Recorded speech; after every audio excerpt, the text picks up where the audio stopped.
ពេលកន្លងនៅសប្បាយទាំងចិត្តទាំងកាយនាងមកជាមួយនឹងបងដែលបងនៅក្រៅប្រទេសជាជននឹងតើប្រវេសនាងធ្វើពួកខ្ញុំនឹងមានអារម្មណ៍ដូចជាអ្នកពិសេសជាបងតែងតែចង់មានពេលវេលារាក់ទាក់ជាមួយនឹងនាងខុសដែរឬទេបើសិនជាសន្តានាទៅតាមចម្រៀងតាក់ទងជាមួយនឹងនាងហើយលងទៅនឹងសំនៀងបងយកវេលាបងទាំងអស់ស្វែងរកចិត្តមិនលំអៀងអូ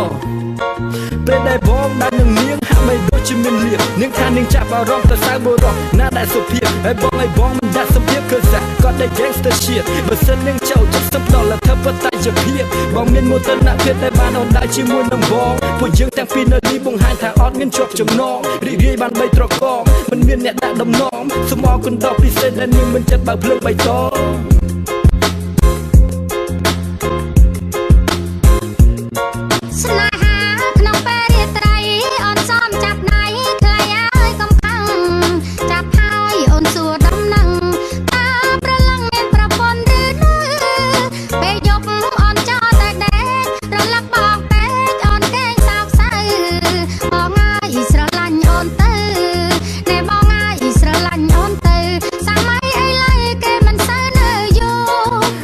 បងបានមកជួមនៅពិសីបងគាត់នៅចង់និយាយថាចាប់ចិនចេតនាបើសិនជាអាចបានកំដរជាមួយនឹងអូនយំនឹងណាថ្លៃជាយំដំបងនាងថានាងកេងស្រមៃរៀងរាល់រាត្រីចង់បានបងជាគូសង្សារអូននឹងបានសម្រេចដោយក្តីប្រាថ្នាជុំបុរសដូចជាបងនេះធម្មតា